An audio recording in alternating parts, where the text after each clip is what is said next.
जो ये आज एक तरीके से ये देखा जाए कि जैसे ही बीजेपी ने 3 साल मतलब ये सेकंड कार्यकाल के या 8 साल पूरे होने के योगी सरकार का कार्यक्रम 25 मार्च है, तो ये एकदम से कानून व्यवस्था को मुद्दा बनाया गया। और आज आपने संसद के बाहर तस्वीरें देखी।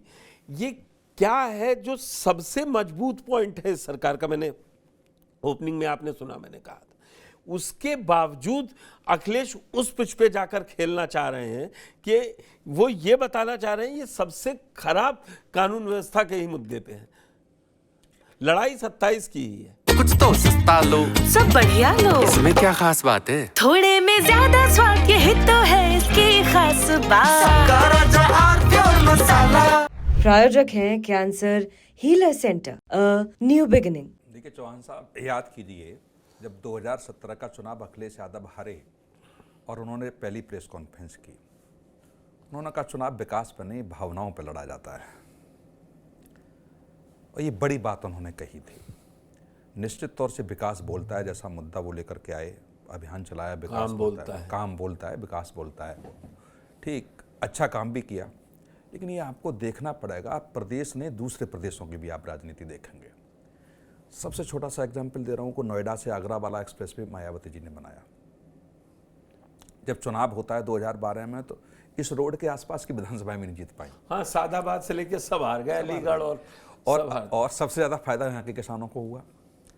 आप लखनऊ से आगरा एक्सप्रेसवे देखिए, ठीक, ज्यादा लंबी आसपास की सीटों को देखिए, आप एक्सप्रेसवे के आसपास की सीटों को देखिए, समाजवादी पार्टी बिल्कुल ना के बराबर वहाँ। तो ये क्या दिखाता है? निश्चित है कि आप पैसा कमा लीजिए, विकास कर लीजिए, रोजगार दे दीजिए, यदि प्रदेश की कानून व्यवस्था चौकस नहीं है तो सब बेकार है। अब मैं पैसा कमा लूँ, उद्योगपति हूँ, और जाके शाम को लूट लें या फ़ोन करके मंगा लें पैसे, तो कोई मतलब नहीं है उसका विकास का। या मैं नौकरी कर रहा हूँ, नौकरी करके शाम को जा रहा हूँ, मुझे लूट लें, तो वो विकास का कोई मतलब नहीं है। नोएडा में भी हमने बहुजन समाज पार्टी की सरकार में देखा, समाकी में भी देखा, भाजपा में भी देखा, जो लड़कियां थी वो निकल नहीं पाती थी शाम को 10 बजे के बाद, आज रात को 3 बजे तक दौड़ती हैं। छिटपुट घटनाएं अलग हैं, लेकिन लड़कियों में कॉन्फिडेंस है, महिलाओं में कॉन्फिडेंस है कि नहीं हमें कोई दिक्कत नहीं होगी। बाजार में भी आप देखिए, मार्केट में भी आप देखिए, लड़कियां आप जूझ भी जाती हैं, पकड़ भी लेती हैं लोगों को, और उनको ये भी है कहाँ फ़ोन करना है, कैसे फ़ोन करना है, और उन्हें ये विश्वास है कि हाँ कार्रवाई होगी। ये जो योगी जी की सरकार आई, ये सबसे महत्वपूर्ण है कि लोगों में कॉन्फिडेंस आया कि नहीं, यदि हम शिकायत करेंगे, एफआईआर करेंगे तो कार्रवाई होगी।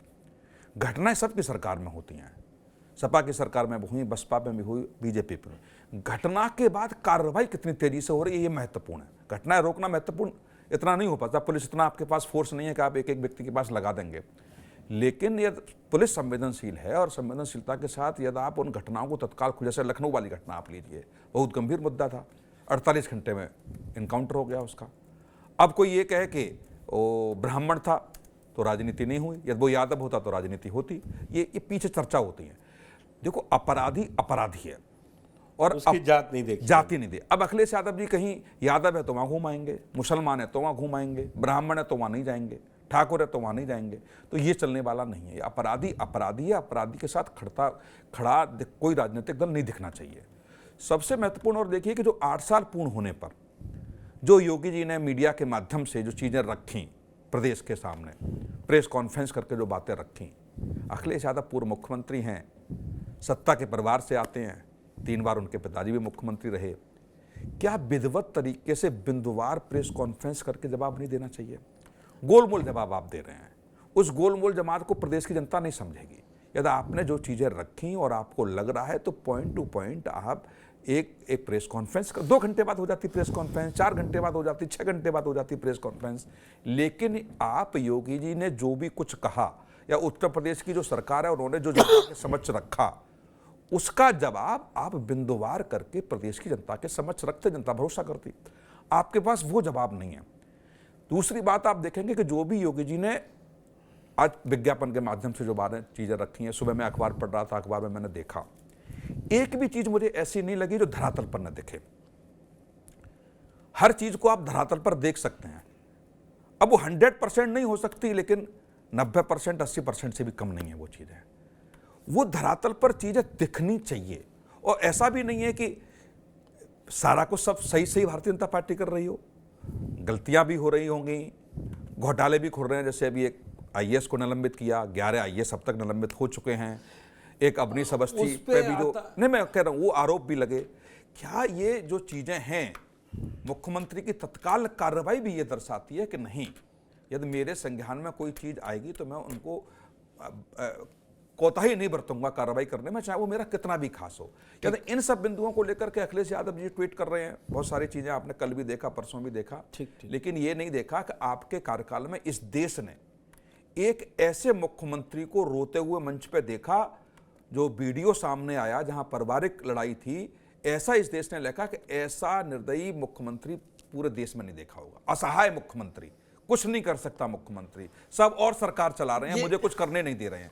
यदि ऐसी स्थिति में चेहरा यदि आपके सामने, जनता के सामने आ गया है, तो निश्चित तौर से सशक्त नेता होने के नाते, आपको पार्टी का राष्ट्रीय अध्यक्ष होने के नाते, और मुझे लगता है अनुभव भी बहुत सारा है उसके नाते, यदि योगी सरकार को टारगेट करना है तो निश्चित तौर से आप कहिए कि कुछ चीजें, कुछ आंकड़े आपके पास होने चाहिए। अब आंकड़े की बात करें, अब मैं चलूंगा अवधेश पांडे जी के पास। अवधेश जी, आपने बयान सुने केशव प्रसाद मौर्य के, उन्होंने कहा, आपके प्रवक्ता के बयान आ गए कि अखिलेश जी छटपटाहट में बयान दे रहे हैं, वो असफल हो चुके हैं 8 साल से। लेकिन नंद किशोर गुर्जर का मामला भी किसी से छिपा नहीं, आप नोटिस जारी करते रहिए, ये पार्टी का अधिकार है।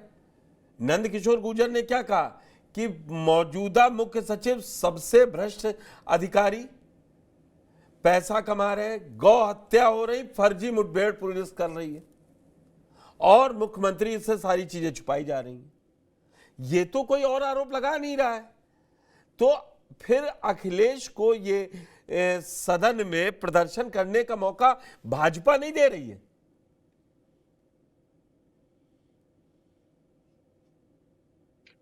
अवधेश जी। पुष्कर जी जी पुष्कर जी, आज उत्तर प्रदेश सरकार के शानदार, अभूतपूर्व, ऐतिहासिक 8 साल पूरे हुए हैं, और पूरा उत्तर प्रदेश जानता है कि किस प्रकार से सेवा के माध्यम से, सुरक्षा के माध्यम से, गरीब कल्याणकारी योजनाओं के माध्यम से और कानून के राज के माध्यम से उत्तर प्रदेश आज देश का ग्रोथ इंजन बना है।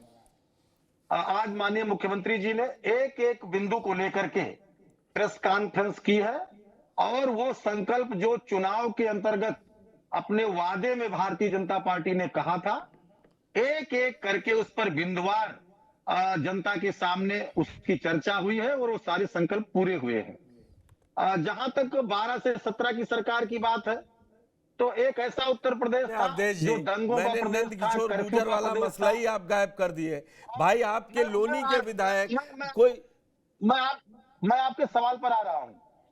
और ठीक है, उत्तर प्रदेश में जंगल राज कायम था, और उस 17 के चुनाव के बाद जनता जनार्दन ने योगी जी की सरकार को आशीर्वाद दिया, और पुनः 22 में योगी जी की सरकार को प्रचंड आशीर्वाद दिया। जहां तक विधायकों के असंतुष्टि का प्रश्न है, अगर कोई आवाज उठा रहा है तो पार्टी उस पर अनुशासनात्मक कार्रवाई करती है, और उनको नोटिस जारी करके उनका संदर्भ भी प्राप्त करती है। इतने बड़े लोकतंत्र के अंदर किस प्रकार से भारतीय जनता पार्टी ने एक एक जनता की आवाज को सुन करके, एक एक जनप्रतिनिधि की आवाज को सुन करके, सभी योजनाओं के माध्यम से आज उत्तर प्रदेश को जिस प्रकार से देश का एक उत्तम प्रदेश बनाया है, इसकी सराहना गांव गरीब और युवा और किसान और खेत खलिहान गलियारे में इसकी हो रही है। और यही कारण है कि आज विकास की सकारात्मक राजनीति के साथ योगी सरकार अपना शानदार 8 वर्ष के कार्यकाल की चर्चा कर रही है, और विपक्ष के पास बोलने के लिए एक भी चीज नहीं है। आपको याद होगा पुष्कर जी, आप बहुत पुराने पत्रकार हैं, इसी उत्तर प्रदेश में जनप्रतिनिधियों की हत्या होती थी, इसी उत्तर प्रदेश में पुलिस अधिकारियों की हत्या होती थी, इसी उत्तर प्रदेश में मंत्री बलात्कार करते थे, थाने पर रिपोर्ट नहीं लिखी जाती थी, इसी उत्तर प्रदेश में बहन बेटियों की अस्मत लूटी जाती थी, तो वरिष्ठ नेताओं का बयान आता था कि लड़के हैं, गलतियां हो जाया करती हैं। लेकिन आज का उत्तर प्रदेश देखिए, दंगों पर प्रभावी नियंत्रण है, कोई दंगे नहीं हो रहे हैं। आज के उत्तर प्रदेश में निवेश बढ़ा है, क्योंकि कानून का राज स्थापित है। इसलिए जो योजनाएं हैं वो धरातल पर उतर रही हैं। और खास करके मैं एक चीज कहूंगा, दलालों और बिचौलियों का जो एक साम्राज्य था वो समाप्त हुआ है। डीबीटी के माध्यम से जिस प्रकार से गरीब कल्याणकारी योजनाओं का पैसा पात्र व्यक्तियों तक पहुंच रहा है, ये अपने आप में ऐतिहासिक है और अभूतपूर्व है। आज उत्तर प्रदेश में 45 दिन चलने वाले महाकुंभ में, जिसमें 65 से 70 करोड़ लोगों ने आकर के पवित्र अपने आस्था की डुबकी लगाई, उस महाकुंभ में एक भी कोई घटना अपराध की नहीं है, छिनैती की नहीं है, लूट की नहीं है और किसी भी प्रकार से ऐसा नहीं है। सब लोगों ने आकर के वहां पर पवित्र स्नान किया और विश्व में इसकी सराहना हो रही है। आज दंगे नहीं होते, अयोध्या में दीपोत्सव हो रहे हैं। आज उत्तर प्रदेश के हर जिले में मेडिकल कॉलेज बन रहे हैं। आप फिर देखिए, आप सारे विकास के काम गिनाइए, मुझे कोई दिक्कत नहीं, मैं पूरा समय देता हूं। मैं ये नहीं कहूंगा कि वो दिख रहे हैं वो लाइन पे। अभी डॉक्टर कौशिक ने जिक्र किया ना कि जो इन्वेस्ट यूपी के सीईओ थे वही अब भ्रष्टाचारी निकल गए। नहीं, भ्रष्टाचारियों के खिलाफ नहीं, और ऐसा नहीं है कि ये अभूतपूर्व काम हो रहा, पहली बार कोई अधिकारी सस्पेंड हो रहा है। इसका मैंने दोनों सवाल पूछे ना। देखिए अवधेश जी, संज्ञान में आ रही है, उस पर कार्रवाई हो रही है। क्या हो रहा था यादव सिंह के समय में? कार्रवाई नहीं होती थी उत्तर प्रदेश के अंदर। आज भी समाजवादी पार्टी डकैतों के साथ खड़ी हो जाती है, रेपिस्ट के साथ खड़ी हो जाती है, लेकिन कितनी संवेदनशीलता से योगी जी की सरकार में कार्रवाई होती है, ये नजीर बन रहा है उत्तर प्रदेश के अंदर। कोई भी, चाहे वो IAS अधिकारी हो और कोई लेखपाल हो, कांस्टेबल हो, कल तक आपका चाहता रहे और जब पकड़ लिया जाए तो भ्रष्ट हो जाएगा। ये कुछ तो सस्ता लो, सब बढ़िया लो। इसमें क्या खास बात है? थोड़े में ज्यादा स्वाद, यही तो है इसकी खास बात। प्रायोजक हैं cancer healer centre, a new beginning.